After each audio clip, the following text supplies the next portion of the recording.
So if there's anything you haven't addressed yet about your past, now is the moment, because we're moving. No pressure.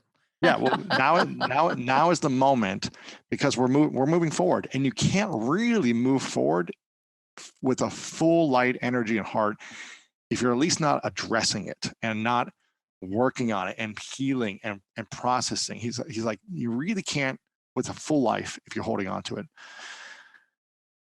You could, but you may not have peace in your heart, type of mentality. And I was thinking to myself, okay, I talked about a lot of these things. I talked about my parents going through divorce, which half the room did, how that affected me. I talked about my brother being in prison. I talked about kids picking on me, bullying me, all this stuff, feeling insecure.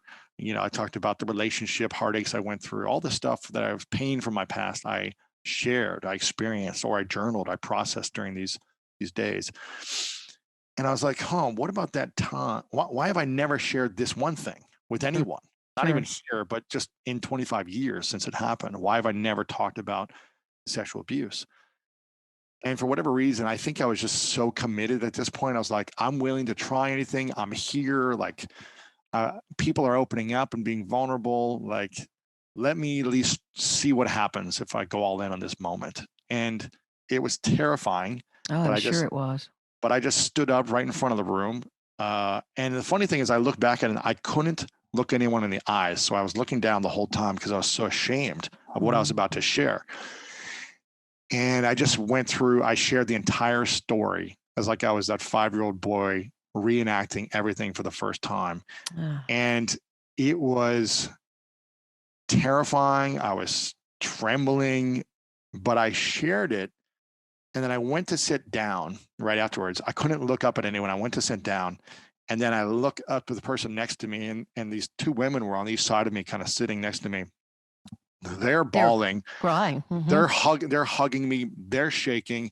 And all of a sudden I'm just like being hugged by two women, and I start convulsing, and just, it's like 25 years of hurt, pain just starts coming out of me.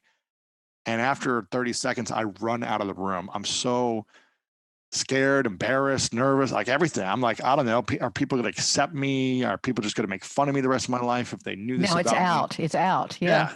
And how could anyone love me if they knew this about me? If I was, I've got tears in my eyes just listening to you. So I'm like, okay, blink. I think that was the fear. Is like, will anyone accept me or love me if they really knew my biggest shame? And I remember I ran out of the room. We were in like a hotel kind of conference room. I ran out of the hotel outside, kind of like in a back alley. And I was just crying alone for the next few minutes. And it was probably one of the most beautiful moments of my life. What happened next? I was leaning against a wall, kind of crying, putting my head in my arm. And a man taps me in the back of my shoulder and turns me around. He hugs me. He looks me straight in the eyes, and he's like, Lewis, you're my hero. He's like, I'm 55 years old. I've got 5 kids. I've been married for 25, 30 years. My wife doesn't know. This happened to me when I was 9. And he started to tell me his story. And he's like, I've never told anyone. I've never had the courage to do what you just did. Wow, that's incredible. I get chills thinking about it. And then there's probably, 20 men in the room.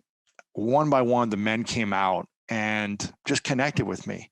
And there was probably 6 or 7 guys who had some type of sexual or physical abuse that they shared their story that they were ashamed to tell. And none of them had told this in the group yet.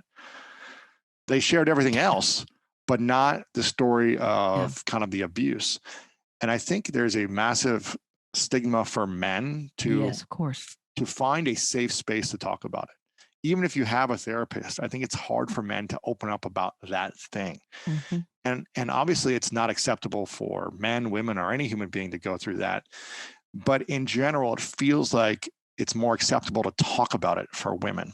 And there's more safety in talking about it. There's more acceptable tools for talking about it.